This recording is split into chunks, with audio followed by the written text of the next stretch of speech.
നാടയെല്ലെങ്കിലും പൊൻകുടമിന്ന് പൊന്നിൻകുടം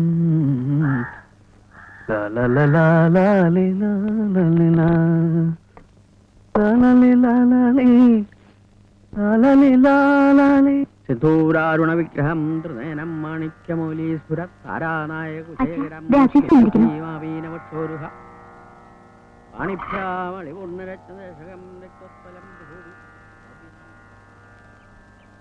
ആശ്ചര്യകരങ്ങൾ രാവിലെ നാമം ജപിക്കാനും സമ്മതിക്കില്ല. ബുദ്ധിമുട്ടായി അല്ലേ? ആ, ബുദ്ധിമുട്ടായി. എന്താ രാവിലെ തന്നെ? ഇന്നലെ പറഞ്ഞ കാര്യം. ഏത് കാര്യം? ആമിനാണേ. ആമീന്?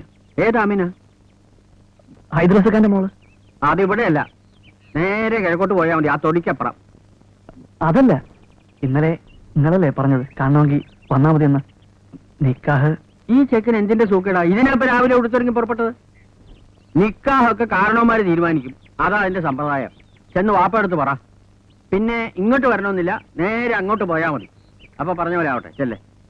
ദൂരാരുണ വിഗ്രഹം മാണിക്യമൗലീസുരത്താരാനായ കുശേഖരം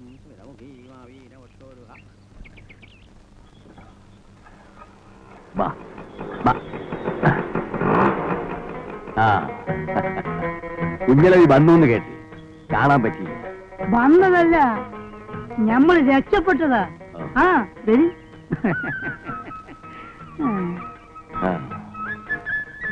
നിങ്ങക്ക് ഇത്തിരി കായ് തരാനുണ്ട്.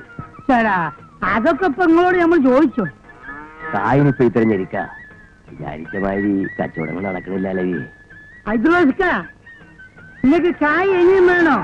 ചോദിച്ച്. അല്ല, വേണ്ടപ്പെട്ടതാകുമ്പോ അങ്ങോട്ടും ഇങ്ങോട്ടൊക്കെ വേണ്ടേ? ഇതാ എടുത്തോളി.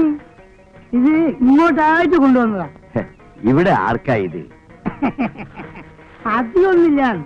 ഇതാ ആമിനൊക്കെ ഒരു കുപ്പായത്തുള്ളൂ, പിന്നെ ടേപ്പ്, പിന്നെ ഇങ്ങക്ക് ഒരു ലൈറ്റ്. എന്താ നോക്കണേ? സ്വിച്ചാണ്, സ്വിച്ചാണ്. ഇങ്ങോട്ട് അതെ, ഇപ്പഴും ഇങ്ങനെ ഞെക്കി കൊടുത്താൽ മതി. ഇതാ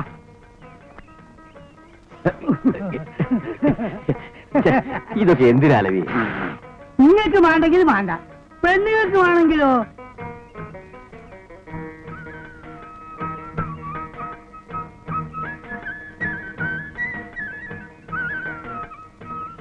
അപ്പൊ ഞമ്മൾ അറിഞ്ഞട്ടെ. ഐദ്രോസ്ക, നിങ്ങളൊന്ന് മനസ്സിലാക്കണം. പൈസ ഇന്ന് ഞമ്മളെടുത്ത് വരും, നാളെ എടുത്തു വരും. അതൊരു ബിസിനസ്സാ. മനുഷ്യനാണ് വലുത്. ഇന്ന് പടച്ചോൻ വേണ്ടി വെച്ചിട്ട് നമ്മളെ കയ്യിൽ ഇഷ്ടം പോലെ കയ്യുണ്ട്. 10-15 ലക്ഷത്തിന്റെ ഒരു പിഴ നമ്മൾ തീർക്കണം. അസൂയക്കാര് പലതും പറയും. നിങ്ങൾക്ക് ഞമ്മളെടുത്ത് എപ്പോഴും വരാം, എന്തും ചോദിക്കാം. ഇത് വെറുതെ പറയല്ല, പാവമാണ്. അപ്പൊ നമ്മൾ വരട്ടെ.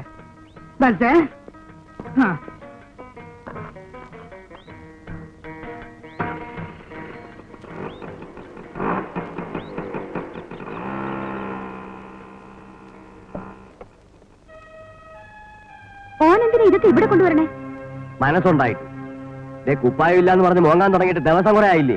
എന്റെ പുന്നാരമോള് തുന്നിച്ചോ. എന്നാലും നമ്മുടെ മോക്ക് ഓനെന്തിനാ? അപ്പം തിന്നാ മതി, ഉയ്യ എണ്ണണ്ട. ഹൈഡ്രോസ് വല്ലതും ചെയ്യുന്നുണ്ടെങ്കിൽ അതിന് കാരണം ഉണ്ടാവും. അത് മനസ്സിലാക്കാൻ എനക്ക് വിവരം വേണ്ടേ?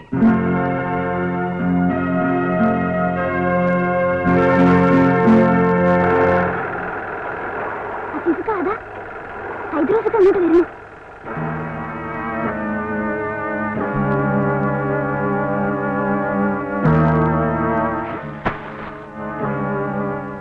ആമനാക്കൊരു കുപ്പായം അളവതിലുണ്ട്, മറ്റന്നാ വരാം.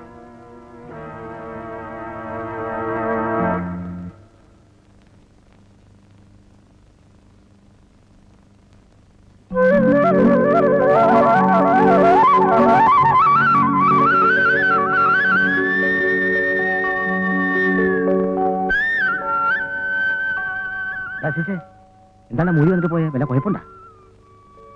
ജബ്ബാർക്ക, അത് ആരുടെ തുണിയാണെന്നറിയോ? ആരുടെയാ? ആമിനാത്താത്തന്റെ. അസീസേ,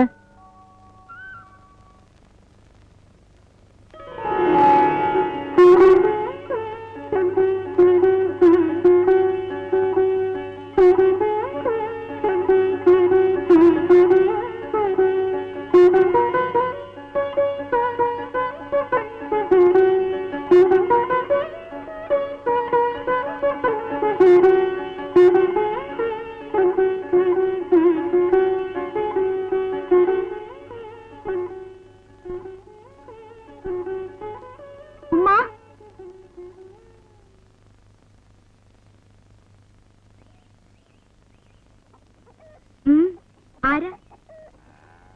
ഞാൻ ഞാൻ അസീസ്. എന്താ? ഹൈദ്രോസൊക്കെ ഒരു കുപ്പായം തുന്നാൻ തന്നിട്ടുണ്ട്. അതിനെന്താ? തുന്നിക്കോളി. അതല്ല. എന്താ അച്ഛാ, വേഗം പറയ്. അല്ല, തുണി കമ്മിയാ. ആ, അത് പറയാൻ നിങ്ങൾ വന്നത്? സാരില്ല, തിരിച്ചു വന്നോളി. അല്ല, ഈ തുണി ഞാൻ തന്നെ മേടിച്ച് തുന്നിക്കോളാം. നിങ്ങൾക്ക് എന്താ ഇപ്പൊ വേണ്ടത്? ഈ കുപ്പായത്തില് ലൈസ് ഇല്ലേ? ദാ ഇങ്ങനെ വെക്കല്ലേ?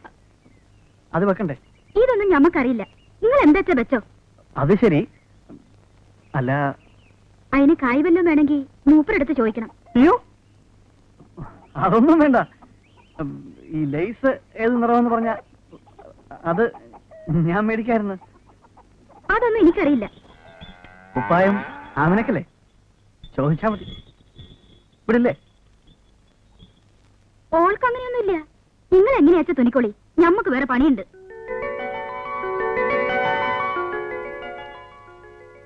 പച്ച മതിയെന്ന് പറ ഉമ്മ.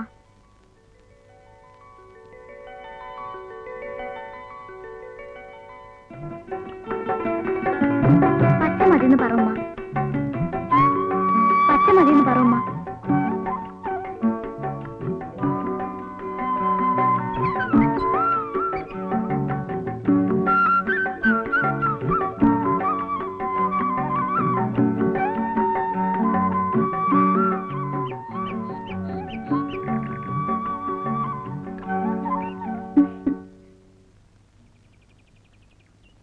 ആമിന, ആമിന. ഉമ്മ, ധാരാ നോക്കിയേ. എവിടേക്കാ രാവിലെ? ഞമ്മള് പോവാ. ഇനി 10 ദിവസം കഴിഞ്ഞേ വരൂ. കുടി കിട്ടിയാ? 10 ദിവസോ? എങ്ങടാ? ഒരു ഇന്റർവ്യൂ. എവിടെ? തിരുവനന്തപുരത്താ. നമ്മളിവിടെ ഒറ്റയ്ക്കാവും. ആമിനക്കുട്ടി വരുന്നു എന്റെ കൂടെ. എന്റെ അമ്മാവിന്റെ വീട്ടിൽ താമസിക്കാം. ഒരാഴ്ച കഴിഞ്ഞ് വരാം. അവിടെ കടലുണ്ട്, കാഴ്ച ബംഗ്ലാവുണ്ട്, മൃഗശാലയുണ്ട്. അതിനുള്ള ബാക്കിയൊന്നും എനിക്കില്ല. ഉമ്മ പോവാ അത്ര. 10 ദിവസം കഴിഞ്ഞ് വരുമെന്ന് ലക്ഷ്മിയമ്മ പറഞ്ഞു. പണി കിട്ടിയ രാധക്കുട്ടിയും പോവും. ഞങ്ങളെയൊന്നും മറക്കരുത് കേട്ടോ. എന്റെ ഉമ്മയെ ആമിനെയും ഞാൻ മറക്കുവോ? ഈ ഉമ്മയുടെ കൈത്തണ്ട് പിടിച്ച ഞങ്ങൾ രണ്ടുപേരും വളർന്നത്. ഞാൻ കാരണം എത്ര തല്ല ആമിനക്കുട്ടിക്ക് കിട്ടിയിരിക്കുന്നത്. തടുക്കാൻ വരുന്ന ഉമ്മയ്ക്കും കിട്ടും ഹൈദ്രോസക്കയുടെ അടുത്തുനിന്ന്. ഞാനൊന്നും മറക്കില്ല കേട്ടോ. പോട്ടെ, അച്ഛൻ ബസ് സ്റ്റാൻഡിൽ നിൽക്കുന്നുണ്ടാവും.